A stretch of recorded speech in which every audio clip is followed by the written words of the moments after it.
Hey, welcome to Critters in Taiwan, a D&D podcast about Critical Role, where a bunch of nerdy-ass voice actors sit around and play Dungeons and Dragons. Hell I'm yeah, Ben. they do. I am Tim in Taiwan. And I'm Ben in Kaohsiung, and we're Critters in Taiwan. Yeah. How are you them now, at Tim? least. How are Hey, things? I'm all right, man. I'm super tired, but I got work tomorrow, so I got to make sure that I stay tired until I go to bed. Yeah. As you know, as I told you before, I'm fresh out of the hospital, so I'm also a little bit tired. I spent the night getting my foot operated on, getting my big toe surgically reconstructed. Fun stuff. Saw those pictures. Hey, looks productive. Some serious stuff. You know? Yeah, man, it's cool. It's cool. I get to see the inside of my big toe. Kind of neat. Yeah, so do I. Hey, bonus for me. Yeah, cool. Hey, so I guess we're talking about this. We got a lot to talk about. We missed an episode. We missed it. We didn't record last week, and a bunch of stuff has happened since then. We got this one. Let's run down the list here. We got this one, episode 12, called "Make It Fashion." We've got the Sam Riegel guest battle royale one shot. We've got the Legend of Vox Machina, episode 1, 2, 3, 4, 5, and 6 episodes of that shit. Dude, I have not seen 4, about. 5, and 6 yet. Fair play. Just letting you know right now. So this whole we can talk about 1, 2, 3. We can talk about 1, 2, 3. No problem. I won't. Well, you've watched campaign 1. You know what happens. The good guys win. Right, and we have gotten into that. Yeah, yeah. I don't know what happens. Animated. You know. Speaking of, if you're watching this, spoiler alert, we will be talking about everything. So if you're not caught up to date on campaign 1, campaign 2, campaign 3, all the one shots, Legend of Vox Machina. Apparently, we're not talking about 4, 5, 6 today. That's fine. And my fault. Whatever my else, apologies. that's all good. So we got busy lives. I get it. But we will be talking about everything else. So this is your chance to leave the room. Yep. See ya. Go and catch up. All right, they're gone. Come on. Cool. All right, they're gone. Right. Let's spoil everything. You ready? Let's go. As far as rollies, oh boy, see, this is gonna be interesting. Got yours ready yet? I've only got mine. They're just sit right there. Right there. All right. Ready to roll. Hey. So yeah, for those that don't know, we do rollies to talk about stuff. So yeah, here we go.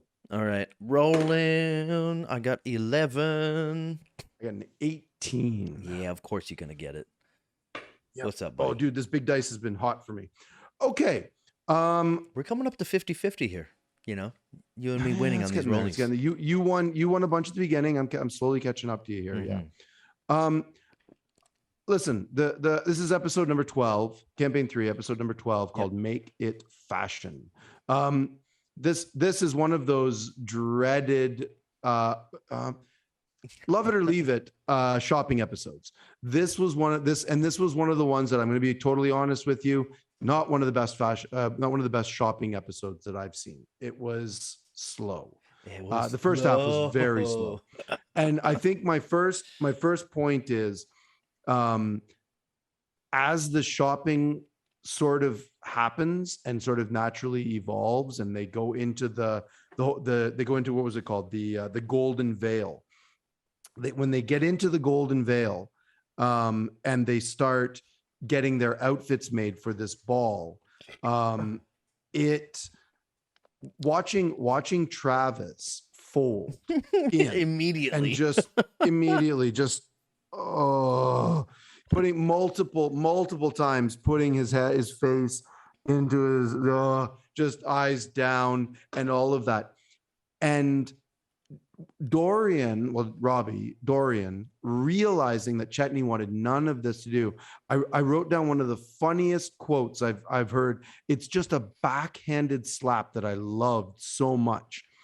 So they're talking about getting their clothes. This is right when they first arrive at the Golden Veil, and they're just talking about getting their clothes custom made. Dorian looks over at Chetney and he's like, "For someone with your size and stature, not quite a bit of material to work with, so it should be pretty quick." And across the table, Taliesin, in character as Ashton, goes, the perfect little Beavis and Butthead laugh at Chetney's expense, and breaks Travis. Like, Travis gets drops out of character completely. and he's killing himself because he's the only one at the table that caught Taliesin laughing at the comment, because like Laura and Liam and a few of the others, Marisha maybe, and Sam, they're all having their own little conversations. They don't really realize what had just happened. And Travis starts laughing, and Liam loses focus about what he's talking at because Travis is laughing so hard. And he looks over at Travis and he's like, why? Or Laura says, why are you laughing? Yep. Like, well, Laura says, why are you laughing? He's like, well, your husband is, you got a funny your husband or husband's something. Your just husband's really so funny. Yeah. Your husband's so funny. I was like, and then Travis is like, Taliesin shot me in the heart. Too good. It's one of those moments where multiple, my point is really this. It's one of those beautiful moments at a table when there's one person doesn't like what's going on and the other person, people are super involved in what's happening, and somebody can make an offhanded comment and yet the table can still completely miss everything that's happening, but it's still perfectly in control. It's just this is just a comment about how good how good of friends they are to sit around this table and just be amazing together about absolutely nothing, about complete nonsense. Yeah. I loved it. I think moment. At their table, speculation 100% that the idea that they have like 20,000, 30,000, 50,000 people watching them, that aspect of them doing this at this table live with each other is getting less and less of a factor. I don't think it's nothing yet. They all are very aware of there's so many people, some of them are better at hiding or hiding the fact that they're aware of it, like I think that Ashley has a harder time with it, she's a little bit I think her and actually Matthew are like two of the worst at handling that many people, Matthew hides it a lot better than she does, but when you see like Travis, he's just like, all right, it's shopping, it's fine, you know, and they continue doing it for the entire first half. Oh, dude, it's like more an hour and a bit. Yeah, it's crazy. Yeah, and he's just like, crazy. It's okay. It's fine. Over an hour of trying on clothes. It's just, and it's I got another point about that later on. I'll say it right now. Just bring it up. It's fine. It's one might of be those a short one, things that folks. drives. There's not a whole lot to talk about. We're right. This is a long shopping episode, a fashion episode. We got some Vox Machina, Legend of Vox Machina to get into. I've got a couple of notes about that. But go ahead. When they first get into the Golden Veil, Matt describes it. He's like, oh, this beautiful, the shop itself looks like a dress. It could be like a beautiful gown or something like that. And then he walks in and he describes what's going on and how busy it is and people getting outfits made for this grand ball. And it's just amazing. And then Sam looks at him and says, okay, Matt, what's in the store? And they all start laughing and it's hilarious. And this is my point. Matt says specifically, this is what Matt says, quote unquote, I would ask more specifically, what is it you are looking for? And I can give you some guidance. He says that multiple times, 2, maybe 3, maybe 4 times to them. And yet none of them take him up on that. I don't think they realized that Matt was saying this store has everything. You tell me what you want and I'll tell you if they have it or not. But they were just they're so caught up in Matt Mercer's world of how he explains everything to them that they were waiting for him to say, oh yeah, no, you see over here this dress and you see over they wanted him to be the fashion consultant. And Matt was like blatantly saying, no guys, just tell me what you want and they have it. That's what he was going to do. He's like, no, you want that? Yes, they have it. Good. Let's move on. I love Robbie's yes and moment for that one. They were like, well, you're the guy who knows this kind of upscale stuff. Maybe you could guide us through this. And he was like, yes, I would love to do that. But you have to remember, he didn't know. You have to choose things that are more based about your personality and that put your best foot forward. And he told Marisha, not Laudna. He told Marisha, he's like, what did you pick out? Like, what did you find? Yes. Like, what is it that you did? And she was like, oh, geez. And it didn't really come up until they had a moment to think about it. You know, because No. later on it was And like, well, did you choose black? She's like, well, I didn't think maybe it was black. It was maybe more chocolate brown, you know. And even Taliesin, he was saying, well, we can use this time, and when we're at the ball, Taliesin, not Ashton, was like, we not can Ashton use this time to Tallison. think of what we actually Yes. purchased, and then bring it up later at the ball. Turns out they But didn't get nope. to the ball yet. No, I So know. they got It's a week to think about it. So Matt's off the hook. hmm It's like, hey, hmm y'all, figure it out. Like, I'm not gonna come up hmm with everything. You know, he came up with that one yeah. outfit, and he was just sitting there to come up with the shit off his ass.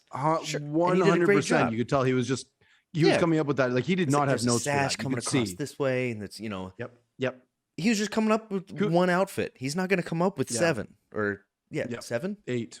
8. 8. There's 8. Come on. Like, guys, give Matthew a break.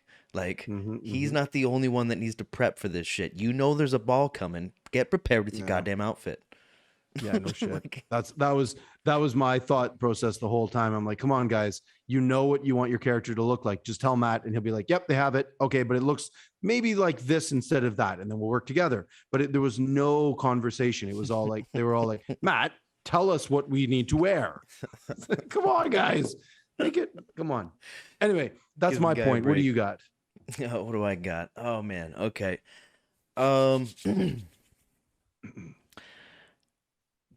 My when they got to the ship place. Oh, the Marwa's treasure Yeah, trove. I don't even know how to say it. It's like Marwa. Moira.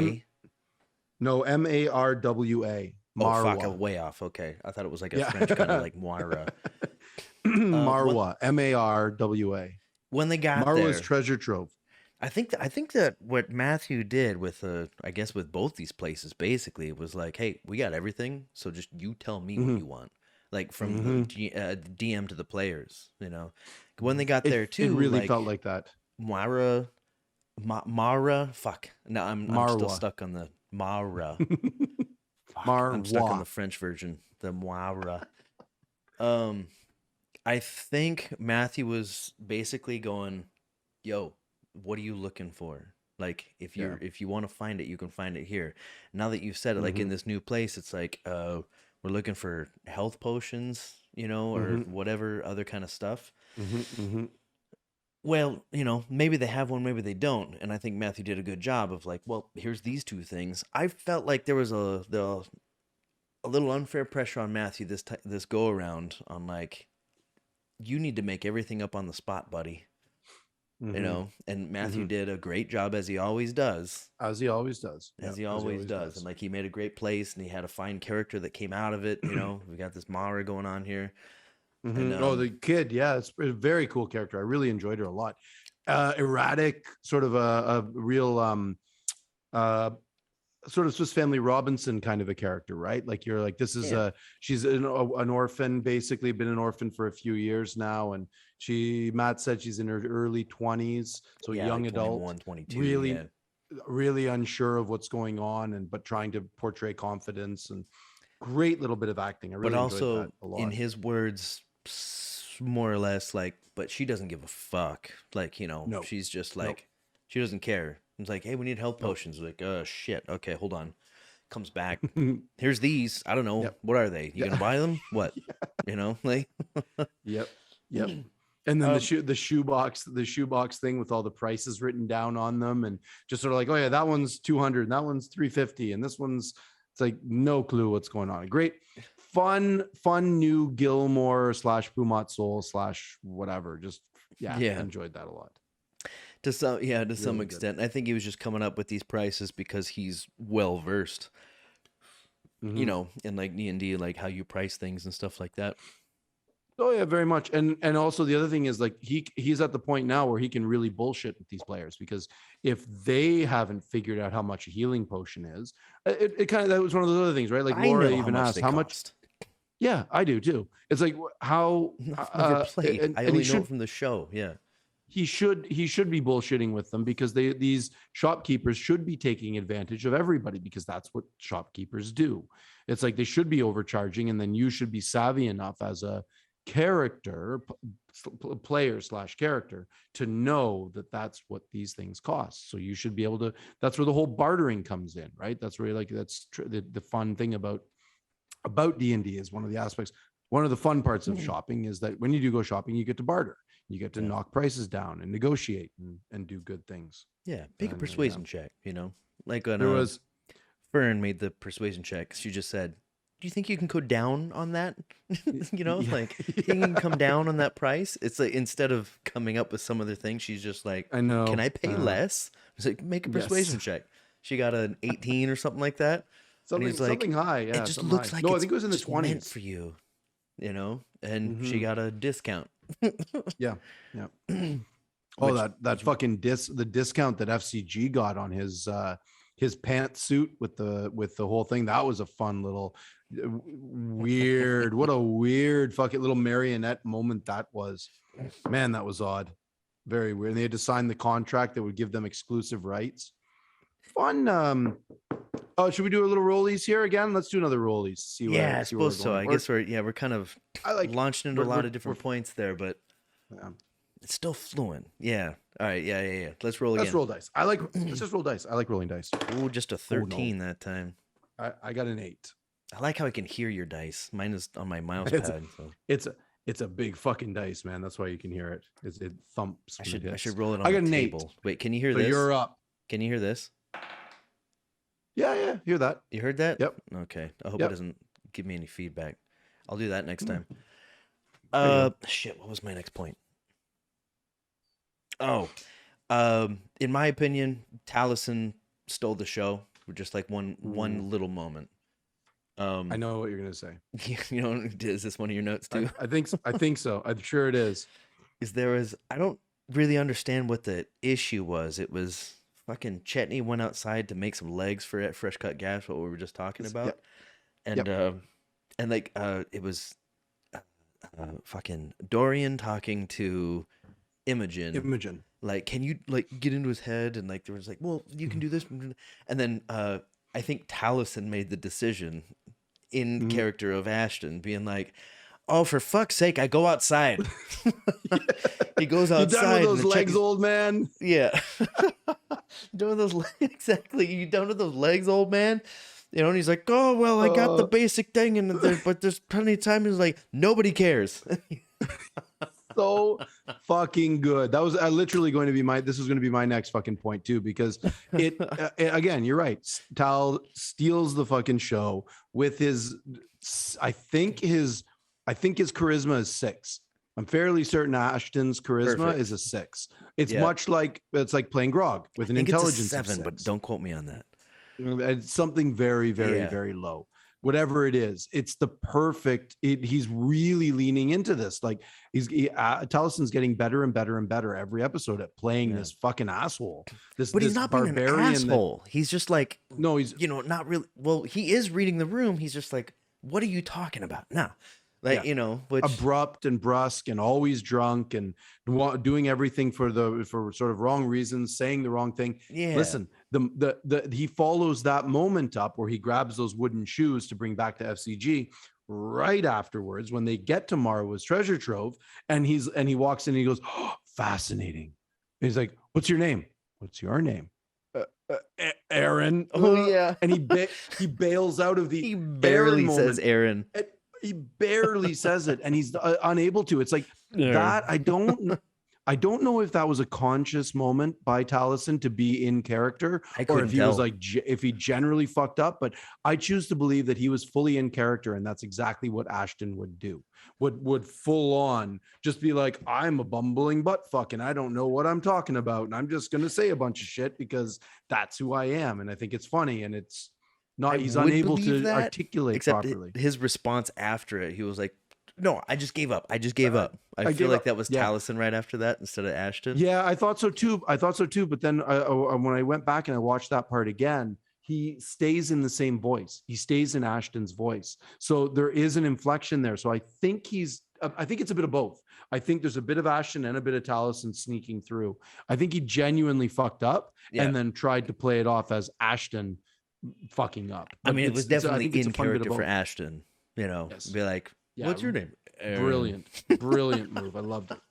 I Loved it. loved like Travis didn't leave a fucking beat for it to like play out nicely. He just went like, Aaron. Travis was like, what the fuck was that? He didn't give it a moment. No quarter given. None And then whatsoever. when Travis He loses pounced. it, everybody loses it. Yep. It's just all right. Now it's out Oh no, there. Travis. Thanks, Travis. Travis smelled weakness and jumped on it. Yeah. He's just like, and they're at opposite ends that. of the table, at the opposite ends of the diamonds, you know? Yep. It's just like, yeah. Oh man. Fuck, So man. good. Beautiful character building for Ashton, man. I really enjoy that. Like it's more of his lore, the sort of the person that he is. It's great character building. Love it. Yeah. It was wonderful. I don't know. It's like, I remember back in Talks Machina days, I think it was campaign 1, where it was Ashley saying like, man, when you go to Ren Fair and Taliesin is there, he's just in his element, you know? And when you see him there, it's like he's a celebrity. Like, it's like, oh, Taliesin, he just hangs out with people and people give him beers. And he's like, yeah, thank you very much. Ren Fair. Like he's just royalty, you know? Yeah, they talk very fondly about Ren Fair Taliesin. Sounds like a fun person to hang out with. Yeah, I'd love to see that guy. And like this episode, I would definitely like to hang out too. For that, in that moment when he was like, fuck it, I go outside. Get those legs, old man. He's like, oh, we're batting. Nobody cares. Brings him back inside. I'm like, yes, Taliesin, you're in your element. You're nailing it. I'm loving it. Yeah, so good. Brings them back in. It's like, here's your shoes, or here's your feet, or whatever. Your fucking legs. Brilliant. Oh, so good. Yeah. A very similar sort of a thing with the character building stuff. We're talking about like Travis and about his reactions to stuff, but this is an FCG character building thing where they're going back to the Golden Veil. When they're in there, and I don't remember the lady, the owner of the Golden Veil, whatever her name was. Was this the little gnome woman? The little gnome woman, yeah. I don't remember her name, and it doesn't matter. She's like, "Oh yeah, well, you know, I marked down the time because it was pretty funny. 1 hour 32 on the Twitch stream. The FCG is she says, "Oh yeah, no, you know, we have to make sure that some of my other associates don't steal our designs." Yeah, and FCG like, you have associates. You have associates. What are their designations? Yeah. Yes, and Travis is woo starts doing those fucking sirens, and it made me laugh because I'm like, he's talked about this before, but I don't think Travis really picked up on it or whatever. He had talked about Dancer being his associate, but it was the designation thing was new. And then he goes on, I think it's later in the episode where when they leave the Golden Veil, and Laudna, I think, is asking about, or Imogen is saying about something about, so what was up with that, your associates? I think it was Fern. Designations. Might have been Fern. It was one of the ladies. And he fully explains it, right? He's like, oh no, you know, Dancer was my associate, and she gave me my designation, my intent, my purpose, and his purpose. Somebody was said that, like, yeah, what was that about? Like, that's what it was. I don't remember which one of the ladies it was. And it was very clear. It was like, I caught it. I'm like, no, I know what that's about. That's an easy one. But then what doesn't come out is when it's near the it's right after that, when Imogen goes, I'm going to cast Detect Thoughts, and she looks and she tries to figure out his dreams, his memories, and goes in, and Matt's like, it's blocked. You can't get. It's like there's some trauma there. Yeah. There's what did he call it? A scar, a protective resistance. And when said that's a few Imogen's things. like, yeah. Well, then this is the important part. Imogen then is like, oh, okay, I guess I'm finished. And Matt's like, okay. And Matt looks over at Sam. Sam, you take 2 points. Yeah.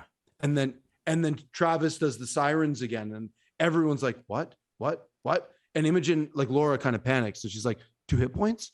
2 points? What do you mean 2 points? What does that mean? And Sam's like, it's okay, it's fine. And he totally played it off. But that was something. That was some homebrew shit. And we don't know what the fuck it is. Oh no. To this point, we don't know. No idea. No clue. No clue. That's a big red flag. That's a thing with that class that And it seemed like a it's, reminder, like, oh, and oh Sam, yeah, you got those 2 points. He's like, oh, that's right. you take, well, you know, he specifically says you take 2 points. Right. Like, not like you, it's like you take 2 points. Remember those 2 points? As in, no, like, as in, well, as in he's probably going to take more points and something bad might happen. Now, or I good. wonder, or good. Yeah. It could be something amazing. My initial thought on it is that it's either something with this homebrewed cleric, this empathy cleric. Got it. I mean, or there's something there. It's something about the race. It's about the automaton. And it's something about the, my initial thought right off the hop, I was like, Pinocchio. He wants to be a real boy. FCG wants to be real. And this is his process to becoming real, or having a soul. I want to win this next roll because my point is right next to this. Okay. I'm sure you got this point too. I want to roll this. I'm going to roll this on my table instead of the mouse pad. All right. And I hope I win it. Ready? Okay. Come on, another 11. I got a 3. 3. Okay. All right. Well, I'm going to continue this conversation with this point Come right on, here. Dice. What are you doing? Okay, go. I like, as we talked about before, I felt a little bit bad for Matthew because I was in the idea that people were putting too much pressure on him to come up with shit on the fucking fly. Like, to bring up another point that I had, I think that Matthew was going to do the ball in this episode, but they didn't get there. Right. So I'm just going to throw that point away. I thought that they were going to actually get to the ball, at least start it, Okay. But I felt like Matthew didn't seem phased, and I watched back through and I watched Matt's face when, like, Imogen was saying, FCG was the first one. He was like, yeah, I turned into a turtle and I was breathing. That's the first time I felt that. That was nice. Yeah. And then that may have spurred, or it may have just reminded Laura of an idea where it's like, yeah, you can't really turn a chair into a living animal, which brings on the whole idea of, well, is FCG alive, or is he just an automaton? Or are they, I wrote down the same point. just an automaton? Right. And I felt like it was a little bit forced. I have no idea whether or not it was, but I felt like Laura might have been pushing it a little bit too much, and that maybe Matthew didn't have ideas for it yet, which is hard to believe because Matthew's usually prepared for everything. Especially on instances that directly involve characters like that. Especially homebrews. I'm fairly certain him and Sam have had this conversation. Yeah, I'm pretty sure him and Sam have had this conversation multiple times, and they've got it all worked out. Inanimate, animate. I'm fairly certain. There's no way that the Nightmare King would have polymorphed, which is another weird little sidebar there. When Imogen asks if she would have known the spell, and Matt is like, "No, you don't recognize it." My initial thought on that is that a sorcerer might not know what polymorph is, and there are no wizards at this table. They're all innate. Warlocks, they're all innate casters: sorcerer, warlock, clerics, bard. They're all the sort of innate, not learned, not book read, like a wizard is. But my initial thought was that maybe a sorcerer wouldn't know polymorph, but that seems odd to me. I meant to look that up, and I kind of forgot. I was going to go look that up in the player's handbook. If we've been busy, buddy. Polymorph is a sorcerer, yeah. If polymorph is a sorcerer, a wizard spell only, I'm not totally sure. I often get those confused. Having vacation, and time off during Chinese New Year, Lunar New Year, that we're not busy, that we're just fucking off. No, we're busy taking it easy. All right. Yeah. Yeah, I was in Kending on the beach all last week. I had priorities. Yeah, geez, I've been spending this last week trying to get this week sleep schedule back in order. I've got I mean, it is a really, really interesting thing. Like the fact that FCG does say it was the first time I breathed, and then Laura or Imogen has that conversation about the chair. You can't turn a chair into a turtle. You have to be alive. And I'm sure that Matt and Sam have talked about this and have worked it all out. I don't. My theory is, and this is based on watching Sam for 3 campaigns now and multiple other things, Sam doesn't know. Matt does. And I think that's on purpose. I think Sam is very much like, okay, you tell me what I need to know, and then that's all I need to know. Everything else is on you. Yeah. And I think that seems like a lot of pressure to put on Matt, but I think that relationship works very well. I think that with the Matt whole group loves that with the whole group. Yeah, very like much. these past two campaigns, it's worked extremely well, you know. I think the opposite is true about Marisha. And I think that Marisha knows full well who her patron is and where she comes from and how she got there. Well, it came out I don't think there's any, in like I don't think there's, well, it's sort of it, but vaguely. She was like, I don't know. I just talked to this lady and I don't know who she is. And she says she doesn't know. But I think Laudna is full on aware of exactly. And I think even if Laudna doesn't know everything about it, I think Marisha does. I think Marisha is the kind of person that would absolutely want to know everything about her character, even if her character doesn't know it. Whereas Sam is like, oh, my character doesn't know it, then I don't want to know it because I want it to be a surprise for myself. Where I think that's, you know what I'm saying? Like there's two opposite sides of the coin there.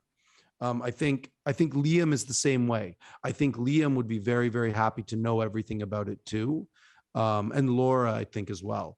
And I think Travis and Sam and Ashley are very happy in their ignorance. It's a fun dynamic at the table. Some players really want to know what's going on behind the scenes, and others don't want to know anything going on behind the scenes. You'll notice, like in as the campaigns mature, I would say, like as the characters of the players mature since campaign 1 up until now. Yeah. I can't remember Laura as a player ever saying, "You're not there." Yeah. I can't remember. Yep. Oh, Ashley even in this saying, one, she jumps in when remember when Liam's like, oh, just a small thing when we go to bed. I'm going to pop up in the little fucking sandwich that is me and Dorian and Fern and blah, blah, blah. And halfway through that conversation, Imogen suddenly pops in with a comment about something like just, oh yeah, I'm there. I'm there. This campaign? I'm paying attention. Jesus. Come on, Laura. Take it easy. Just amazing. Just amazing. Yeah, like everybody else, like like Liam says it a lot. He's like, "You're not there." He said it in campaign 1 a lot. He's sitting there, his twin sister's there. And he's like, "You're not here." And like he just like tosses it aside, and she can't argue with it. Can't argue with it. I'm trying to think of when Travis has ever said it. I don't know if he has. I'm sure everybody's said it at some point. Like the three people I can't immediately remember of any moment that they had said, "You're not there." The only three I can think of are Travis, Laura, and Ashley. Like Ashley's kind of disconnected because she was busy the whole fucking time in campaign 2 as well. And then Laura, she's just trying to metagame all the time. And then Travis, I don't think it ever really came up when he was Grog, like because he never really got involved in conversations because like Grog that. wouldn't be involved in those kind of conversations. That's the thing, Ford did though. Ford did get involved in conversations like that. In campaign 2, he's like, "You're not there." You're not Ford. Yeah, Travis definitely said in campaign 2, "You're not there. You don't get to talk." Liam has said it a ton, because he's immersive. He's fucking Denny Day-Lewis of this group, he is the method of method actors there. Yeah, for sure. And Ashley is in campaign 3. She's doing a great job. Yeah, as we've said many times. What do I got? What do I got as a point here? I guess my one thing is right at the very end of the episode, or near the end, when Imogen has her dreams and she dreams about her mom and her mom saying run far, and then she sees the two figures holding hands and they disappear into the storm, and they all sort of go, that's the twins, that was the Loomis twins. Oh yeah. Right. And then, it was that moment. It's like, okay, well, what the fuck is Matt? What weird usual suspects moment is Matt doing here? Like there is a conspiracy board. I want to see Matt's office with the conspiracy right board. Now, everything's connected. Threads, everything. It's a spider web. Everything is connected. But it might be red herrings. You don't know. It's sure. Some of them absolutely are, but and red herrings are great. I mean, I fully appreciate a red herring. I love them. I think they're amazing. But this one feels a little bit more powerful. The Loomis twins, with them being the last ones to read that book, and then they're in her dream. Now, whether or not Imogen is manifesting them into her dream or whether or not they actually are connected, that's a fun little thought experiment. But I love the fact that everything is connected. I love it. It's it's a wonderful storytelling art that he has of just, here is this huge big story and you're just sort of wandering through it and you think it's choose your own adventure, but actually it isn't. You're choosing your own adventure within my giant story, and eventually you're going to bump into the threads that connect my umbrella, and it's or my spider web, or whatever the analogy you want to make is. I love that. I love it. And I love watching it and trying to figure it out as it plays out. It's hella fun. Yeah, it's great. I love it. Listen, man, I don't have much more to say about the episode, because again, there was a lot of fashion shopping, a lot of clothes shopping. Fuck, I thought I had one more that I didn't have written down. I really thought I did. Towards the end of the episode, right? They did this, then they. I got one more little quick one if you want. Go ahead while I'm thinking about it. I thought it was a fun little character moment for Dorian when he decides that he's going to be the made up second party. And then he's like, oh, I'm not going to be a made up second party. I'm actually going to come as myself. And he goes up to the wardrobe that's in one of the bedrooms with Lord Esteros, and he picks out an outfit and then takes the outfit he was going to wear and the mask he was going to wear, crumples them up and throws them into a ball, into the corner of the wardrobe. That was an odd moment for me. I was trying to figure out why.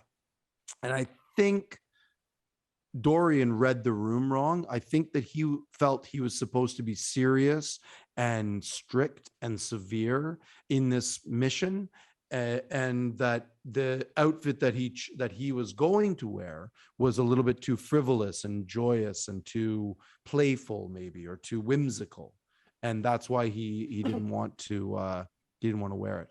I don't know. It's funny, like on Zoom I can see Lacey, but on the stream she's not there. So when you go back, you're like, what are you doing? It looks like you're just like shouting at a couch. I'm not sure what you're doing. I'm just trying to figure out what she's doing. She's just chilling out. Yeah, there's no shouting. Making a little nest for herself in the corner. Yeah, she is. That's her favorite place when we cast. She looks so comfy. She loves that spot. I mean, I can see it on Zoom, but it's not on the cast. I could shift the camera over there, but whatever. Okay. Yeah, well, I don't remember my other point, but it was a small point on the episode. Yeah. Not a lot happened in the episode, you know. Nope. And some of them are just like that. It's not anyone's fault. It's just some episodes are just a little slower than others. That's how it goes. Yeah. Some are awesome. Yeah, that's how it goes. I've got a couple of things to say about Legend of Vox Machina. Let's jump into Legends of Vox Machina. Now, let's state again for anybody who hasn't seen it, there are 6 now episodes. How long are these episodes? Are they 30 minutes or are they like 22 minutes?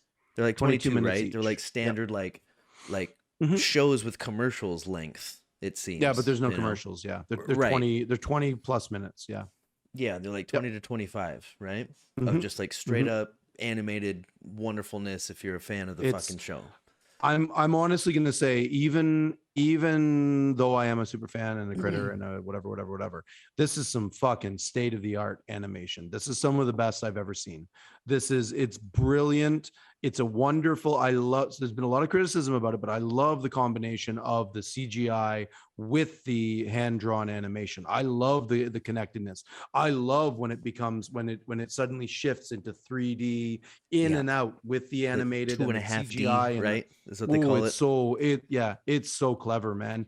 It's beautiful. It's really, really, really nice. I really love it. If we're just spitballing here, I loved when and again, I've only seen the first 3 episodes, but like, and One More Chance, Get Out, if you haven't seen them, when they fight the dragon, they're still in their 20 frames per second animation as the characters, but the dragon the first fight is or the second 50 fight? Or 60. You know, like the CGI. The first fight, or the second fight. Episode 1, they get their ass kicked by Brimscythe, and then episode 2, they beat him. When they fight him and beat him, yeah.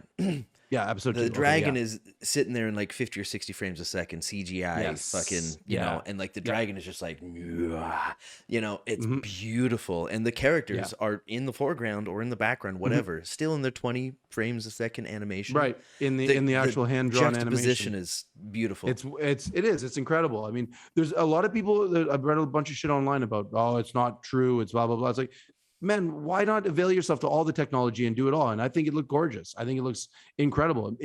It was far truer. I mean, okay, I'm gonna get into that just a little It was touch. fast. That's the It was only very like fast. issue that a lot of people They're not allowed to use a bunch of stuff. They're not allowed to use the actual dragons. They're not allowed to use beholders. They're not allowed to use They Big can't B's use hand. That's why it's beholders? called nope.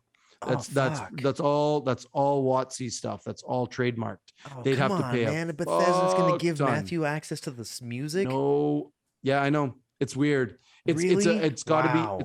It's just money. It's just one money. of the biggest be beacons of D&D in the world right now, and they're not going to let them the dragons. use The it? dragons are the actual D&D dragons. They're not allowed to use their likeness. They're not allowed to use beholders. They're not allowed to use mind flayers, illithids. They're not allowed to use a bunch of Wow. there's a whole list of things they're not allowed to use that they Of did course they in can the use like campaign one. things like owl bears and shit like that, Yeah, right? yeah, those aren't owned by, those are not trademarked. That's like those are what do you call so that? far back that they what's It's it? like Commons. songs from the It's like, 60s. Go ahead and sample it in your album, right? what's the word for that? There is a word for Something it. access, Open- like general access or Open source. Nope. open source. Yeah, I know what you're talking Kind of. I think we're both thinking of the same Public term. domain. Say it again. Public domain. Public domain. That's the one. Yes. Right. So Yeah, it's there's a statute they of are limitations, and illithids Sure. is not Nope, yet that's out owned of by- that umbrella. fairly certain it's WotC or it's Forgotten Realms, or I think WotC owns Forgotten Realms, or I don't know. I don't know, man. It's all just trademark bullshit. It's unfortunate. It's kind of like if But somebody says, we like, did "Hey, get to can we use one of your see- songs for the Super Bowl commercial?" Be like, "Fuck yeah! You don't even have to pay Yeah. us." No, exactly. I know. You I know, know. like get this out there. That's amazing. Again, it's why when Scanlan casts Big B's Scanlan's hand, it's called Scanlan's hand because WotC owns Big B's hand. I didn't know where Big Me It's- came from. I thought it was some reference. Big B is one of the original characters from Gary Gygax's first campaign. Oh, wow. Okay. It's when Gygax was Gygax and Anderson, I think, took turns DMing. I think they were, but I think Gygax was the major DM.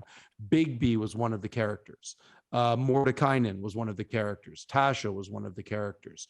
Is it Kainen or Tensor was Kanan? one of the characters. Mordekainen, whatever. Tomato. Like all of those, all of From those campaign one. oh yeah, the ad reads, yes, right? mhm. All of those named spells and other things are all callbacks to Gygax's original party, like when they played way back in the 70s. I had to go back when he was like Scanlan's hand. I was like, wait, what the fuck did he say? There's no "b" in the beginning. What the hell was that? Nope. I had to go back like 3 times to know it was his name. Yeah, I know. It's a little bit of a bummer, but whatever. What are you gonna do? It's still fun to watch.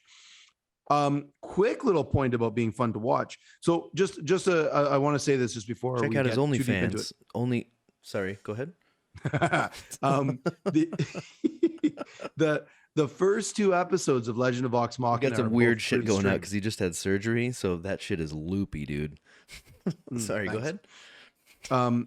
The first 2 episodes of Legend of Vox Machina are pre-stream. We've never seen any of this stuff before, right? Right. So the Brimscythe fight and all of that stuff at the wherever that little village is that they went to. I have to throw out a little bit of a spoiler here for you. It's just a tiny one. It doesn't spoil anything. It's a little tiny one. You're fine with me, but if anybody's still Well, whatever. watching and they haven't seen it, it's, come on. In episode 1, when they go to that village and when they fly in the airship to the village and they talk to those kids, remember the 2 children, and one of them's got the eyes. The 2 kids. It turns into the those guy that has the kids chained to him and shit. Mhm. That wasn't in the episode. It was part of the story, though. Oh, no. I'm talking about the Restream actual story. episode. the actual Oh, episode where the two kids in the village, the two children, talk to Vox Machina. They talk to Vax, and they tell him some things, and then then they come back to the village, and Brimscythe has killed them, and they're dead. The kid is dead. He's like he dies, and their arm pike can't heal him. Remember that? oh, And that's then right. 'Cause Vax she was like, "Oh, takes it the just coin. doesn't." Yeah, yeah. Right. It does. My healing doesn't work here. That kid was Sam Riegel's son, voiced by Sam Riegel's Oh no, son. shit! I know that The he's little girl, doing stuff. yeah, Yeah. the little girl is Liam O'Brien's daughter, Oh, come voiced by. on. That's fucking sick, dude. So cool, super That's amazing. Cool. Episode 5. Yep, episode 5, which you haven't seen yet. It's all right. You can 5. say it. Another one. It's a minor spoiler. Another one of Liam's daughters plays Liam's other daughter voice acts in there. Can you I'm not can you gonna tell me who? Nope, You don't want to tell me nope, who? All right. I'll nope. ask you after. You get to watch after I watch it. Yeah, sure. But she dies. So I guess I'll figure it out pretty quick. Matt Mercer He's TPK'd killing children all over the place. Matt Mercer TPK'd all of his players' children. It's just beautiful. Beautiful. Liam, I've been laughing about it all week. It's been fucking hilarious. sorry, Liam's got I don't know how many kids Liam has. He's got 2 daughters? 2 or 3. Yeah, Oh, I think okay. 2 daughters. And Sam's got 3 kids, 2 right? 2 boys, I think. Maybe 3 boys. I'm not sure. See, like Yeah. with his fucking ad reads, like in campaign 2, Yeah. he's like, "All right, oh, was that just a sleepover?" Or I don't know if he's lying. Well, or not. Sam's wife Q is heavily involved in the industry, right? Yeah. And Sam is like a professional voice actor, and so their son, the oldest son, is actually doing other voice acting as well. So it Yeah. makes sense for him. The fact that Liam's daughters are in it are a little bit weird. It's I forget if they're actually mentioned by name or not. I'm not sure. I don't really stalker shit, right? You got to be careful about that stuff. They don't want to expose children to weirdos. But I thought it was really fun that they brought the kids in to do these little, 1 or 2 lines, and then subsequently they're murdered. It's just a wonderful little chef's kiss. It's kind of funny the way you say it. Like Matthew's killing all these children. The kids were cast well after Matthew wrote. Matthew didn't write anything. The way that he made the sandbox and the kids died in the sandbox, and then the kids got cast. Well, it's not Matthew's fault. No, I guess. I mean, the thing is the NPCs were killed not by Vox Machina or not by Vox Machina's actions. They were, you're right. They were killed in the sandbox, but they're NPCs. So who controls the NPCs? Matt.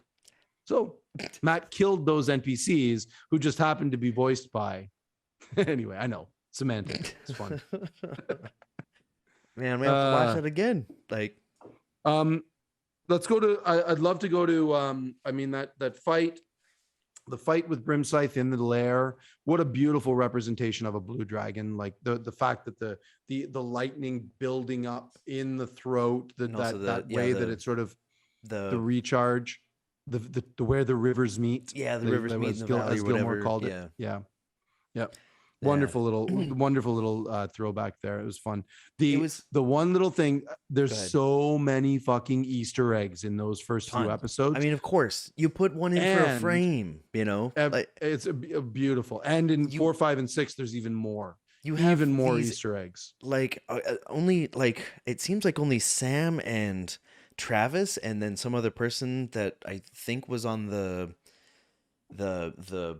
watch through or the Q&A after whatever were named as executive producers, but I'm pretty sure that the whole cast is maybe on the first couple of episodes, but on the I think if you go back and watch them, I think it says Travis and Sam are the executive producers, and then the next page it says executive producers Laura, Marisha, Liam, and blah, blah. So I think it's just like the first page, and then it goes to the second page. It's like to have Matthew not on that page makes no sense to me. They all have to be, right? 100%. And with this many people like that engrossed into it, it's like let's like make a parallel to a Song of Ice and Fire, right? Or Fire and Ice and Fire. there's one person with this fucking thing that he's fucking building. One person, and he's got somebody. If he dies, then another person's gonna write it. Whatever. But this story's got 8 or 9 or 10 executive producers, 9 of which aren't directly involved with the story. Of course, they're all gonna come in and be like, "Hey, what about right here? Then this happens right here." Oh yeah, absolutely. Or what if somebody else is like, when they do the watch parties, they get the first watch party was Matt, Sam, and Travis, and the main. I'm terrible with names. The main guy behind Legend of Vox Machina, like the main guy, the main director guy who wrote the first. He wrote and directed the first 2 episodes, right? And then the second watch party is the head of animation, the main guy that does all the animation. So listening to from their perspectives about how they talk about these things and the little comments that they have, and you're like, fuck, man, it was so collaborative, just beautiful. Like they're all involved, all hands on deck, and that's the way it should be. I loved it. Yeah. It's like to draw a parallel to music, it's like when you have like a 2-piece band. You kind of want a third person there. It's like, man, we kind of need some bass for this. It's just guitar and drums. Fuck. But you get 3 people. All right. But we kind of want another person. Well, if you add another person, you got to get along with that person, and make sure that when you collaborate, chemistry, man. It works out, and then the final product is good. Yep. And then you have 7 people. It's like, all right, we kind of need somebody in the front. This is the most collaborative fucking thing. Like everybody's on the same page. It's insane. I mean, the reason why they've evolved to this point. Oh hell yeah! Well, the reason why they've evolved to this point where they have their own animated special, and they are the #1 stream on Twitch, and they have such a huge following is because of the chemistry that's happened at that table. And the he who shall not be named is no longer part of that table because he didn't fit in the chemistry of it. Yeah. And I know this from personal experience. I've played at many tables where the chemistry is good, but there's 1 or 2 that don't fit, and it's just it throws the rest. It can that 1 or 2 people that don't have the right chemistry, it throws a monkey wrench into things, and it doesn't make it as fun. And then it's not collaborative storytelling anymore. It's just it can devolve into arguing. It can get argumentative. It can get argumentative. It can be like they're battling with each other to try to progress. Yeah, make something progress. Exactly. And I know from, like I said, I know from experience that what that feels like, and it's not fun. Conversely, I've also played at tables that are amazing, and that there's full awesomeness at the table. Everybody is on board, and everybody is keen to tell a story and let everybody shine. Nobody wants to hog the spotlight. Nobody wants to take anything. They all want to build each other up rather than break each other down. Yeah. So anyway, I'm a little worried about. I digress. On the 27th, because I plan on coming down for the 27th. I'm a little worried about the Matt Mercer effect, because my only experience with D&D is Critical Role, But like, we can talk about it, the night before and all that, like make sure I don't do the Matt Mercer effect. I don't know if that's how you use that term. Well, it's just what you want to do is you want to lower expectations. Right. You want to realize that we're sitting over at my table over there, not at a table filled with Dwarven Forge stuff. I've got a battle map, and I've got a DM screen, and I've got little miniatures, but I don't have access to millions of dollars worth of, not millions, but thousands of dollars worth of Dwarven Forge. So for us, I'm not going to give too much away, but there'll be a good. I try to make, and hopefully none of your gamers are watching right now. They don't watch this shit. They already know that there's a good mixture of narrative storytelling, role playing, and battle combat. I try to do all 3. Yeah. Try to. So I'd like to at least have a little bit of a voice, something like that. But we'll talk about that when I come down. We'll talk about it. I got it all ready for you. Just got to get here. All right. Yeah. I'm just gonna find that little niche where I sit in there.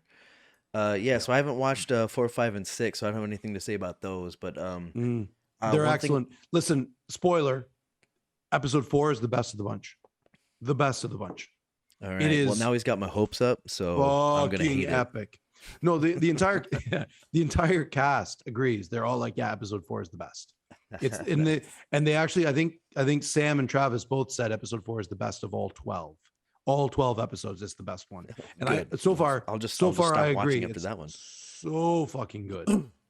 What I didn't expect from it was that they were gonna go that quickly through it, you know?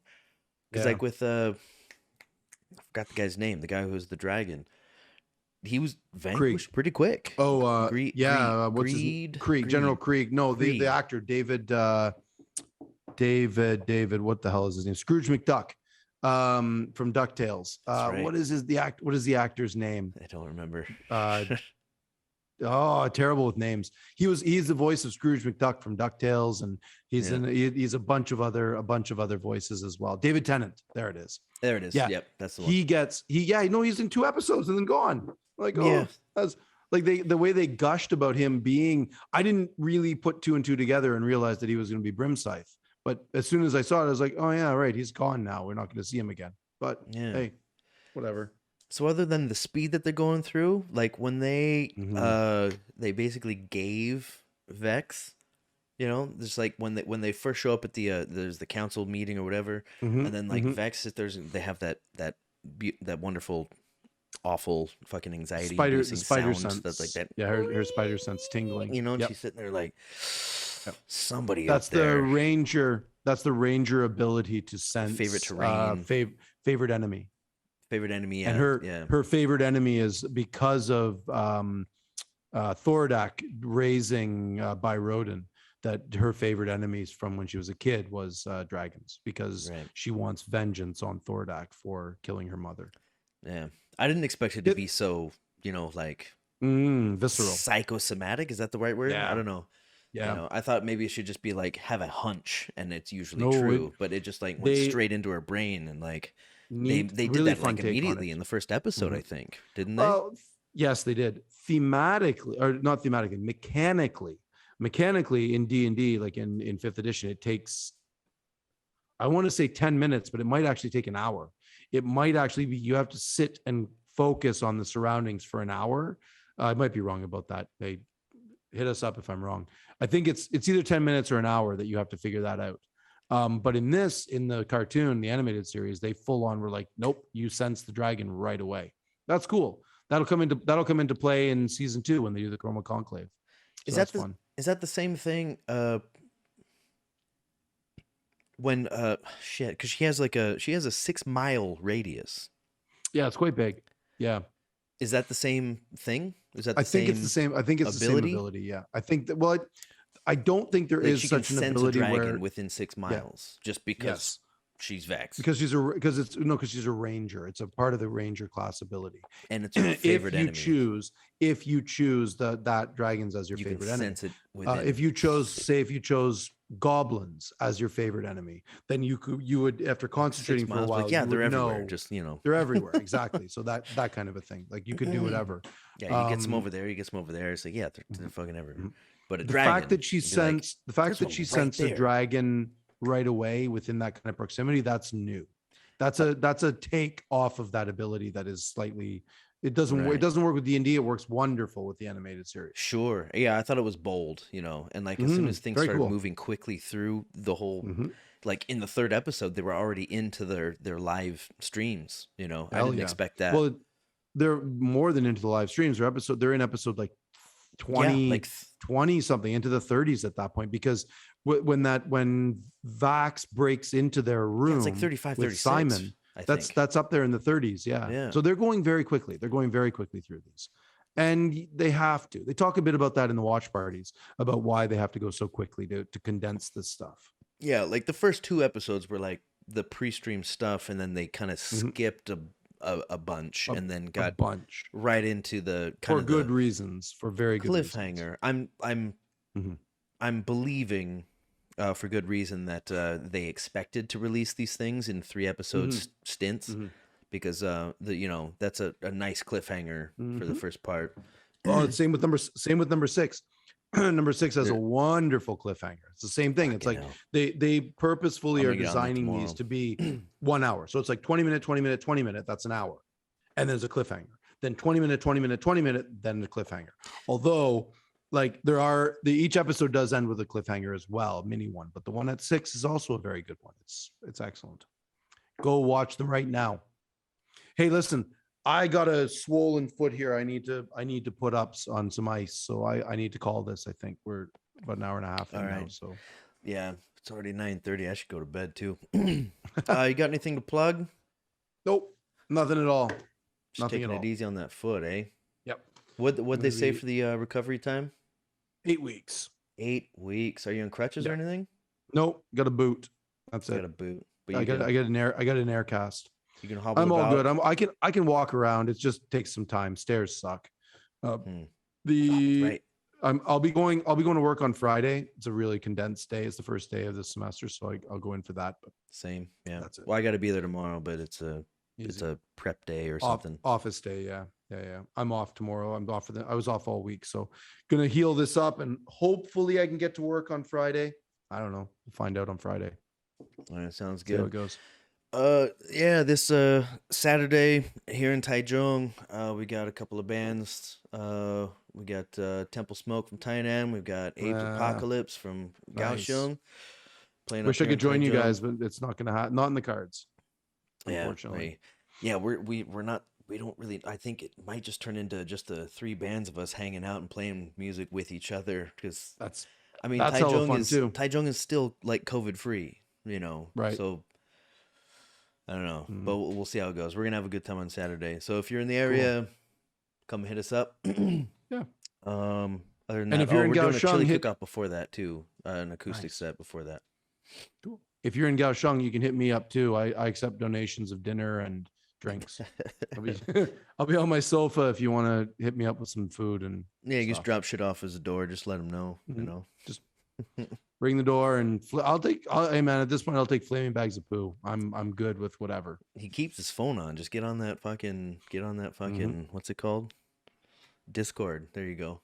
Oh yeah, right. Yeah. There you go. The message like, yo, I dropped off some lasagna. Be like, fuck, I gotta walk downstairs. Jesus, brutal. All right, buddy. You have yourself a good weekend. Good luck this Saturday, and I hope you guys get a big crowd. It'd be great.